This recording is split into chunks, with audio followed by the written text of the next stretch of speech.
Sports with Deuce and Adam Blake from Adam B Sports on another episode from Inside the Locker Room. What's going on, guys? We're so happy to have you guys here again. And on this episode, we're going to be talking Shador and Travis. They're turning some heads. And then we're also going to be talking about the NFL draft, post-draft shakeup. And then we're also going to be talking about some NBA as well. We had some amazing games over the weekend. The Knicks and the Celtics are currently playing right now. But we're about to get into this first off.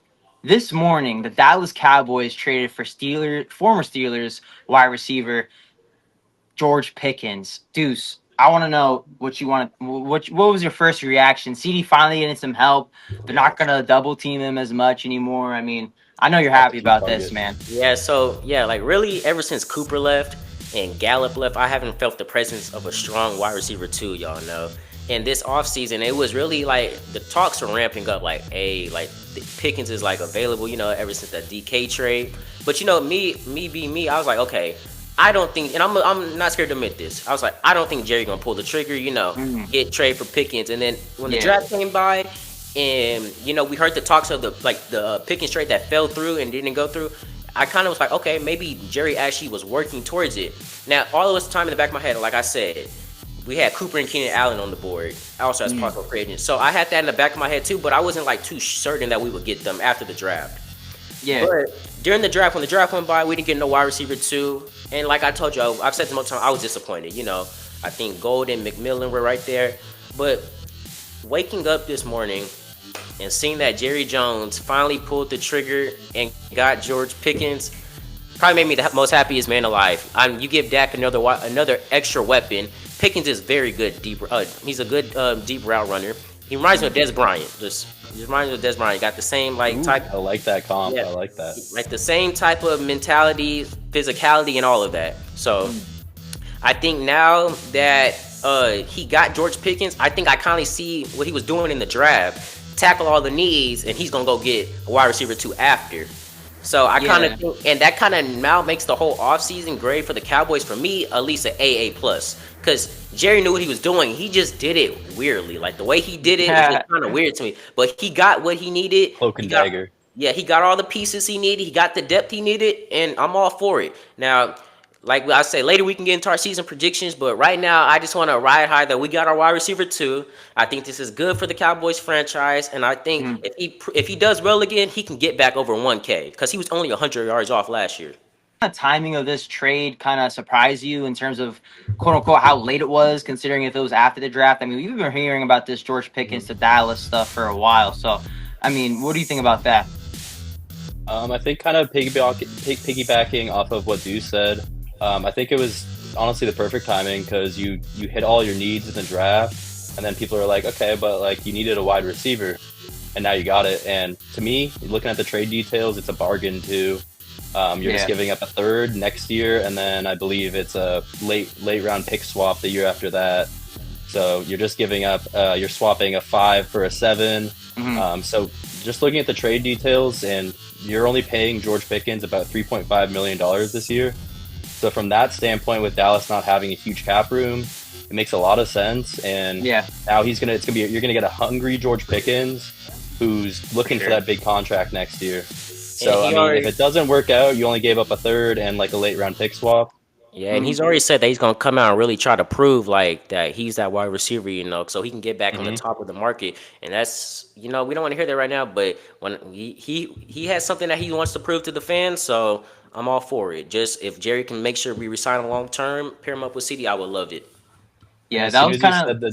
No, go ahead. As you said, the Dez comparison, like that just honestly, it makes so much sense because that's what the Cowboys have been lacking. I mean, of course, CeeDee Lamb can break them deep, but he usually ends up catching them a little bit closer to line of scrimmage and then uses his athletic ability. So I think it's a perfect complement because now he can use that athletic ability and he doesn't have to be that like outside receiver. He's still going to get plenty of outside reps, but now you can use them interchangeably inside and outside. And George Pickens, like you said, he's ready to ball. He wants to prove it. He wants to earn a $30 million contract next year. So I think you're going to get a hungry George Pickens, motivated, and hopefully not going to do anything on the field. So, I mean, it was kind of a problem for the Steelers because you had two very, I don't want to say hot-headed, but it might be the best way to describe DK Metcalf and both George Pickens. Like I love DK Metcalf as a Seahawks fan, but at the end of the day, I mean, he got a lot of 15-yard penalties because he was always beefing with the cornerback one, whoever was guarding him. Yeah, and I also want to mention that now, even with Pickens on the roster, that opens up the Cowboys depth chart at the wide receiver position because Definitely. they may have not had all the best receivers, but they got receivers on that depth chart. They got about 6 extra ones on that depth chart that could probably make the roster. So I wouldn't Mingo, Tolbert, all of them. Yeah, I was gonna say Jalen Torbert was gonna be one of my sleepers, Yeah, wide but I receiver. mean, He a wide he can receiver still be the three. third guy. Yeah, He's the he can be a third good guy. You third guy got now. Tolbert. We just signed Paris Campbell, so we got options for depth. So, guys, going down the list of topics that we'll go today, and just to give my quick little 2 cents on this on the George Pickens trade as well. I mean, the biggest thing for me is I've been talking about this all season. CD Lamb needs help. CD Lamb needs help. That is why the Cowboys offense can never get going because CD's always doubled, and they don't have a Rico Dowdle anymore. But that Cowboys offense was suffering last year. So adding George Pickens is just a huge help to them now. But going to our next segment here, Shador and Travis made a statement. But before I even get into that, currently, right now, the New York Knicks are down by 5 points, 86 to 81, with Ooh, do they run it back 2:40 again? left. Can they do it, ladies and gentlemen? We'll see in real time. But speaking about Travis and Shador, Shador chose number 12 to play for the Cleveland Browns, and so did Travis Hunter. But not only did Travis Hunter pick number 12, he also picked number 21 to wear on defense. So he's going to be switching between jersey numbers depending on what side of the ball he's on. I mean, that's pretty sick to me, guys. That's pretty cool. What was That is your pretty your cool. first reactions to that, Adam? I'll start with you. I think as far as Travis Hunter and Shador both picking the number 12 jerseys, I think it just shows their solidarity Yeah, and just like their kinship as teammates. Also, I mean, I guess there's not anything like negative about number two, but I mean, I think Shador is just also like, hey, this is a new chapter. It's a new mhm, step in my life. So let yeah, me pick a new jersey number as well. And I mean, talking about Travis Hunter, I mean, you're going from 12 to 21. So I mean, obviously it's the numbers reversed. That's pretty freaking awesome. mhm, Um, Originally, I thought yeah, it was like he was going to be wearing different jersey colors, and I was like, I don't know how that's going to work. But I mean, yeah, just switching the numbers, that's super cool. yeah, And I mean, just to touch on fantasy football for just a half a second, I was able to get him in one of my best ball leagues where we do offense and defense. So he's a wide receiver slash DB. So at any point, he could just become my top DB or my top wide receiver for a week. So I mean, I'm just so excited to watch him play because I just hope he can stay healthy, playing on both sides of the ball. But I think if you just give him a few snaps on defense, he can still make an impact. And you never know, he could return a pick six and catch 2 touchdowns in a game, and that's like 3 touchdowns in the bank from one player. It's crazy. yeah. It definitely felt like they were trying to make a statement. I mean, the Browns could have had both players if they really wanted to. I mean, what if they didn't trade back from number two? But Hmm. um, Deuce, what do you think about them changing both having the same jersey number? And not only that, we even had Tom Brady come out and say on Logan Paul's podcast talking about hey, when Shador slid in the draft, I literally texted him, hey, I'm the best person to speak on this. It doesn't matter where you get drafted, just whatever number you go at or whatever team you get placed on to make the most out of it and to truly work your way up in the league. I mean, Deuce, what was your reaction to Travis and Shador making this kind of statement? Yeah, so like before, you remember I said in the past, like ever since Shador slipped, Tom Brady was the best prime example to look up for at. And a lot of people they clown me for it. They said, oh, you don't compare the GOATs. But like I said before, this is what happened to Tom Brady, happened to Shador. They both slipped. Two really good prospects. And I don't know all about Tom Brady because I didn't watch much of him.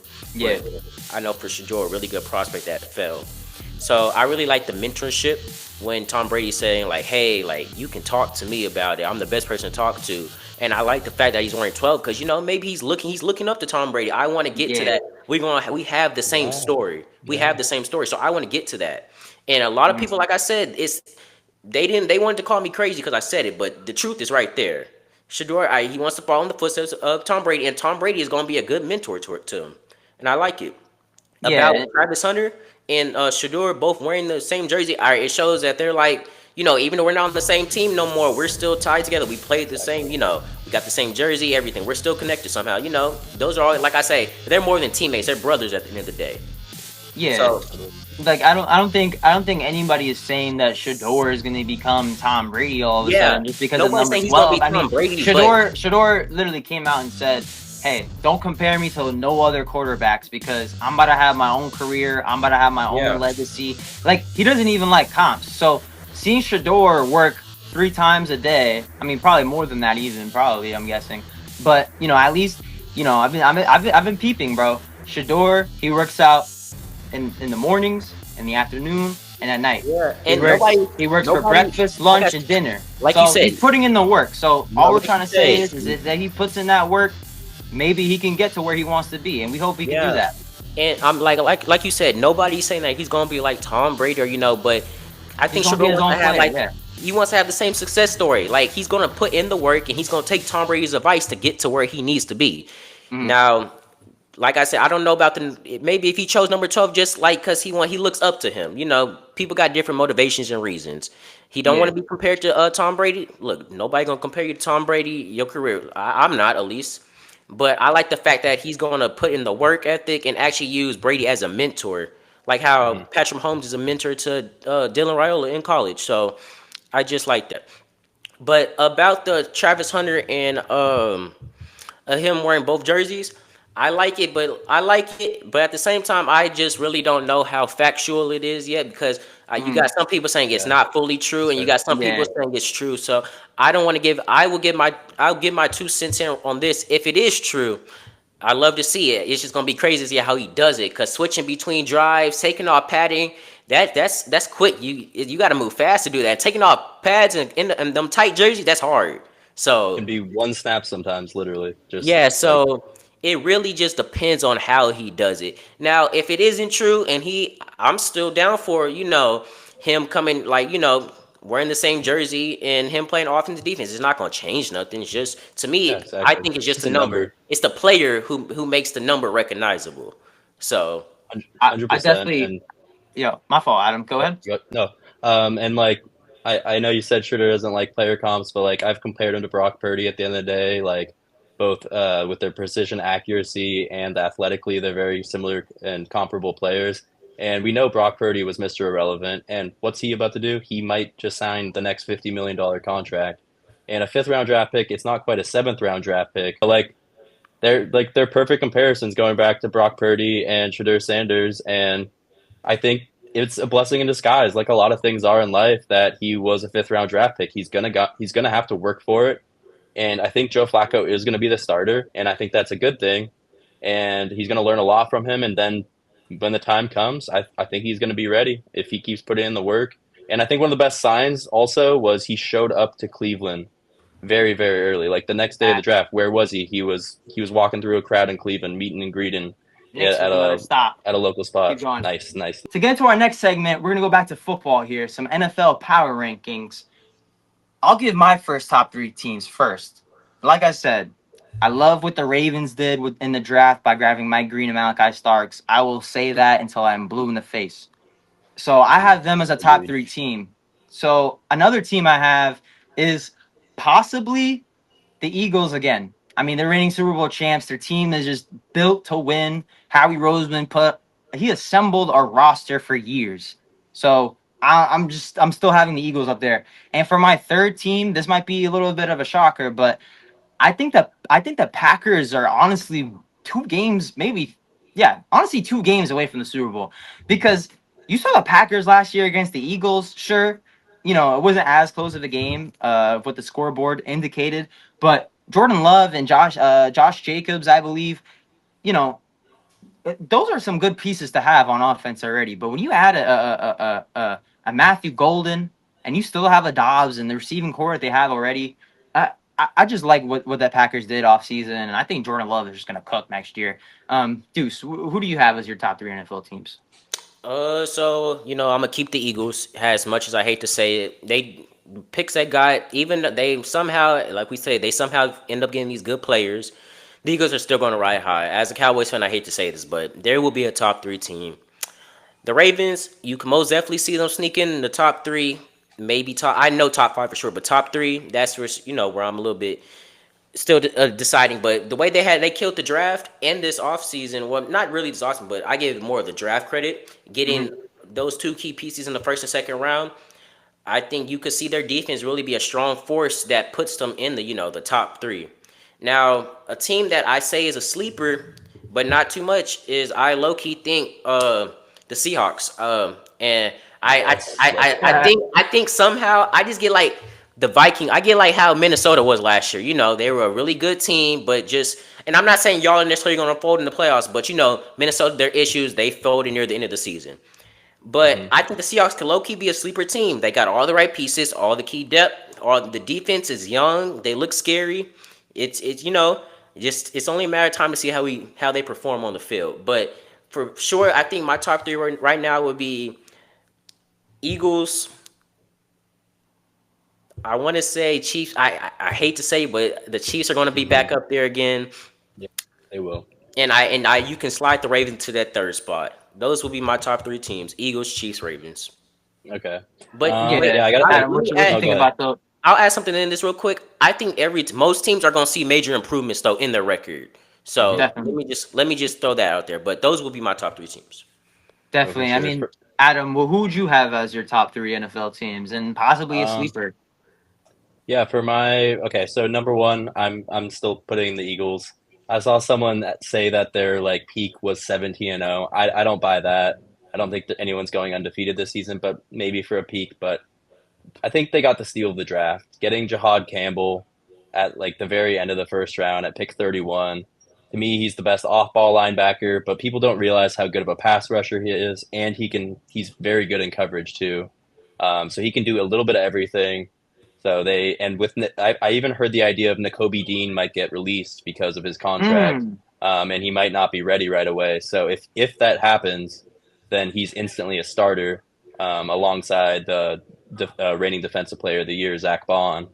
Yeah. So the Eagles are still up there, and then on top of that, they're only going to keep getting better. They're projected to get a third round pick from Milton Williams in 2026. So like, and also I think a third round pick for Josh Sweat, and it depends on how well they do this year for like compensatory picks in 2026. But I think they're already going to be really good this year, and they're probably going to add even more the next. So it's like it's never a bad thing when you have a player just stolen in free agency. Sometimes it's a blessing in disguise because your team just keeps getting stronger and then they're able to still sign people. So I got Eagles one. Number two, I'm gonna go Ravens. I think the Ravens only got stronger. If Lamar can just figure out his playoff disappearances, Yeah. I think they might be a Super Bowl favorite for sure, top two. And I'm gonna just a little bit different than order than do. Same top three, but I'm gonna put Chiefs at three. Yeah. Anytime you have Patrick Mahomes, a guy that can do everything, just go off script better than anyone, and their defense is still really, really strong. And one of my huge sleepers, they added Jalen Royals. Love that guy. So another speedy, small guy. And he's Mhm. got toughness. He reminds me of Doug Baldwin, as I've probably mentioned a few times on the podcast. So you Yeah. now have Rashi Rice. We'll see if he gets suspended for a couple games from his Mhm. car accident from now, like a year and a half, 2 years ago. Mhm. But that's probably going to happen this season. But then they have Xavier Worthy and they have Jalen Royals, and they still have some other good guys as well, including Juju Smith Schuster, who always blows up for at least one game, and he always looks good in the playoffs as well. Yeah. Um, Sleeper team, I won't say the Seahawks. I'm gonna go with the Chicago Bears. Ooh. They added Colson Loveland at pick 10 overall.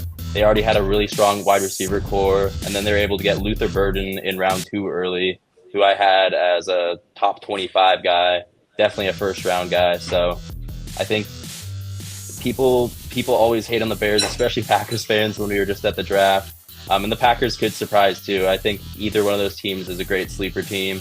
It wouldn't surprise me if the Bears win that division this year. Well, probably not win the division, but it wouldn't surprise me if they do better than the Packers and get in as a wild card team. And like just to talk about the Seahawks for a second, like I don't know if it's media bias or like people love California and the East Coast teams, like East Coast bias, but I've seen so many rankings and like I've seen some people project them as like a bottom three NFC team, and like I don't see how that can happen. Julian Love's like the most consistent safety in football, probably. You add Nick Man Worry in round two. you add Gray Zabel, and then they picked up like another couple offensive linemen who were going to be great, in my opinion. And then I really liked, I can't remember his name off the top of my head right now, but the defensive tackle that they got in round 4, he's a sneaky guy. And then you add Torrey Horton in round 5, who he's not DK Metcalf, but he's a large framed, 6'2", pushing 6'3", about 200 pounds, can do a little bit of everything. So I think, honestly, the sky's the limit for the Seahawks. Like, the people keep ranking the 49ers so high, but I really think it's the Rams and Seahawks division to take this year. People even putting the Cardinals in front of it. Like, they have the Seahawks as the last team in the NFC West, which kind of baffles me, but we're always underdogs at the end of the day, so we'll see what happens. And I think the NFC West is going to be, it could be a juggernaut this year. At least there's going to be, it might be like the AL East in baseball, where the Orioles, the Red Sox, the Yankees, they all beat up on each other, and so the win-loss records might not be great. But the Seahawks were the only 10-7 team last year that didn't make the playoffs. So, and we got better. So at the end of the day, I think you get to 11-6, maybe even 12-5. Like, that's a playoff lock at that point. Yeah, I really liked what y'all did at the draft, and I'll alley-oop this to Deuce next. But my kind of hot take and sleeper team are kind of, intertwined into one. I like what the Chargers did with their running back room. They have a Najee Harris now and Omarion Hampton. So just the coaching along with Harbaugh and Herbert, he kind of cooked last year in the playoffs. Let's not forget about that. I mean, they have a Lad McConkey still. They have a Josh Palmer. Maybe they see a Keenan Allen reunion. I kind of doubt that, but I mean, and they added Trey Harris too. Trey Harris even. So that's going to be my hot take. I think the Chargers are going to make the playoffs next year. They very much could. I mean, Harbaugh is just a coach who's done it before, and Herbert needed that coach to get over that hump. And, last year, I believe, it was his first playoff game, right? So, other than when he was the 49ers coach. Yeah, but yeah. Well, no, I'm saying it was Herbert's first playoff game, right? No. No? Like his second? His second? All right, so it was one of Herbert's early playoff introductions. So we can't forget that Herbert is still a young guy. So, going into another season of, going through the hardships, going through, I guess, the growing pains of NFL QB, I think Justin Herbert is still a top QB in this league. He just needs the experience, and he just needs a better offense around him. But that's the thing. I think the Chargers did improve their offense greatly by adding a Najee Harris and an Omarion Hampton. But, Deuce, I want to ask you, before I leave the pod, before I go celebrate with my fellow Knicks fans, what is your hot take for the upcoming season? Is Patriots will make the playoffs. No, please, no. Yes, Patriots will make the playoffs. I agree with that. I really do think you will see Drake May sophomore leap, not a sophomore slump. I think he's gonna leap. I liked how the Patriots brought in Mike Vrabel. You got what you call it? Drake May some weapons. Stephon Diggs. Who was the player you mentioned earlier, Adam? Kyle Williams. You got him. The running back out of Ohio State, Henderson. TreVeyon Henderson. Yeah, TreVeyon Henderson. So now he kind of got some weapons. He got some O-line. You got Will Campbell out of LSU. He got the pieces around him to succeed. He still got Ramondre. Yeah. So and then on the defensive side of the ball, the defense is just as nice and still well functioning defense. I gotta look more into I'm not gonna sit here and lie like I watched the Patriots defense. I studied them, but I can speak for the offense. I think their offense dramatically improved. I think Drake May now has the tools to really succeed. Because last year, his leading receiver was just Hunter Henry. So now he has multiple weapons and options to really succeed. And I think the Patriots, they may not win the division. I still think that's the Bills' division. But I do think they are a sneaky playoff team that you need to be on the watch for. Mm-hmm. I couldn't agree more. And just as one player sleeper, just to go back to Kyle Williams, Stephon Diggs is coming back from major injury, and he's getting up there in age. Well, I do think Stephon Diggs is going to bounce back. He's looked really good in rehab. I watched a few videos of him running drills. I think he's going to bounce back, but if he doesn't, Kyle Williams could be a huge sleeper both in the NFL and in fantasy drafts, and he could be potentially the wide receiver 1 for the New England Patriots.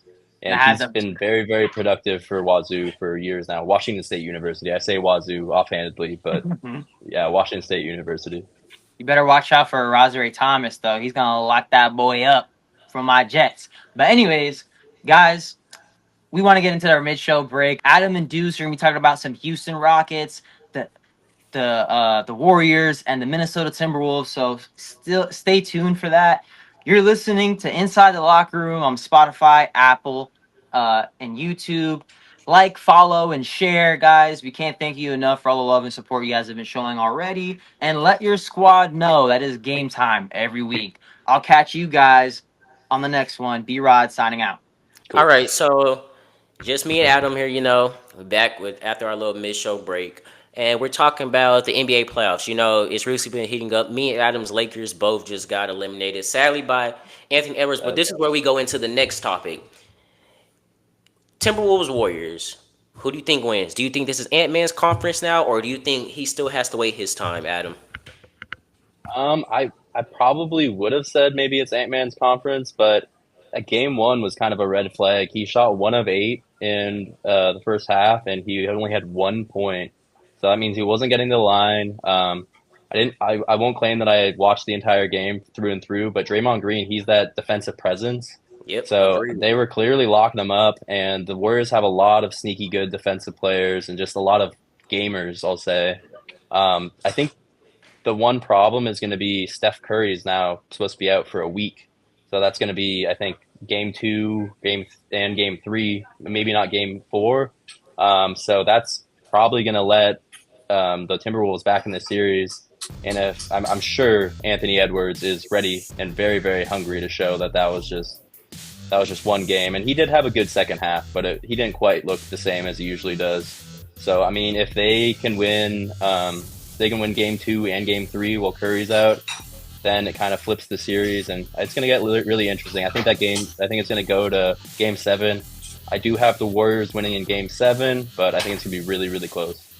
Yeah, so for me, I think just for Ant-Man, I think his time is not. I think it's almost it's on the horizon. It's almost here.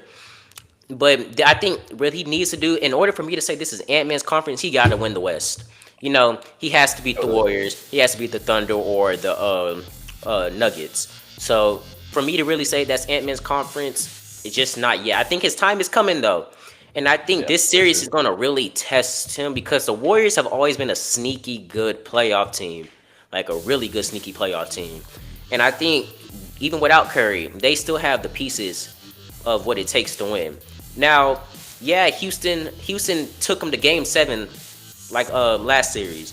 And I'm going to kind of like switch this over to the Houston Rockets Warriors little segment real quick where I can talk about that. Yeah, so we saw as of last series, the Warriors and the Rockets to 7 games. And I know I predicted the Rockets wouldn't be coming out this series alive. I said it before, the Rockets were just not ready. Their time isn't yet. They got to wait. The Thunder, they had to wait their time.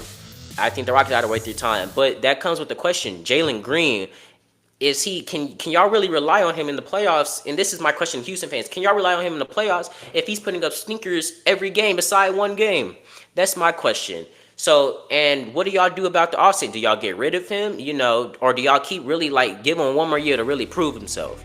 Because I saw a lot of Houston fans really upset that Jalen Green was putting up stinkers and his presence was nowhere to be felt. So that's just my question. But I will say this. Houston's time will come. I think you need a few more tweaks to that roster. Sengun and Van Fleet, I like them on the roster. Those are really two good. And Thompson too. Thompson too. Their core players are really good. Just Jalen Green is the only player I really question because when it comes playoff time, we just saw, and yeah, you could say this is his first year, but he did not do really good. So. Yeah, and to kind of draw a parallel to the Lakers series, Austin Reeves was one of the best players to end the season, but then he just disappeared in the playoffs. Playoff ball is just different. It really is. The pressure is different. The physicality is different. You don't get as many foul calls.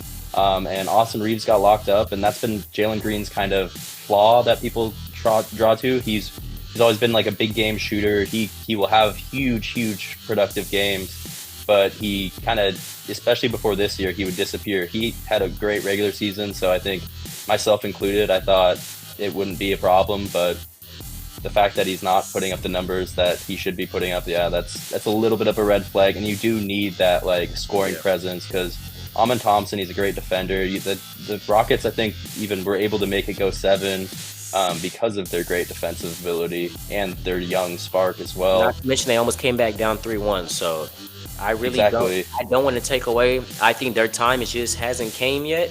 A few more Hmm. tweaks to the roster, just like the Thunder had to wait their time. I think the time is on the horizon. I think they're gonna eventually make it past the first round. Maybe not next year, but it will be really soon. And an important thing to mention as well is the Warriors were fighting injuries, so they're resting some of their players in some of those games. So it kind of let the Rockets back in the series, and then in Game 7, they like locked down and they played some great defense. I think they held the Rockets to 89 points in that Game 7. So I think it was 103-89 if I remember correctly. So Yeah, honestly, yeah, the Warriors they're looking good. Their number one problem is the fact that they're a little bit older. So I mean, now Curry's going to be out for a week. It sounds like, and the fact that if they can stay healthy, if the Warriors can stay healthy, I think they're gonna win in Game 7. If they have one more injury, it could be the Timberwolves' time. yeah, and okay, so the last game of the NBA playoffs that and I'm not gonna talk too much about the Thunder Nuggets yet because that's gonna be into a later segment. But Hmm. the hot topic right now is that the Pacers are up 2-0 on the Cavs. So, and I want to hear y'all's like your opinion on this. And to my guests, and like in the comment section, I want y'all to like put y'all's opinions on this. Before the playoffs started, a lot of people said the Cavs weren't ready, but we had a few group of people that said the Cavs are going to make it past, and they're going to destroy the Pacers and all this. What are the Cavs doing wrong that's allowing the Pacers to go up 2-0? And I'm not taking anything away from the Pacers game. In fact, the Pacers are playing way better ball than the Cavs, better defense, better offense, everything. And Halliburton just phenomenal right now. So, and he can talk all the trash he wants right now. But I really just want to know, like, what is going wrong in Cleveland right now? Do you think they have what it takes to reshape and get back and win these next 4 games to win? Because they're already down 2-0 and they're going back to Indy. Yeah, and it's kind of maybe comparable to the Knicks series as well, where the like penciled in better team is not is now down 2-0, so they're not doing amazingly. But Tyrese Halliburton, he was by a player poll was rated as the most overrated player in the NBA, and that's just giving him so much bulletin board material. That's motivating him, I think, every single day, and he loves it too. Like, and he's a big game player. He's one of the best assist men in the NBA, especially while not turning the ball over.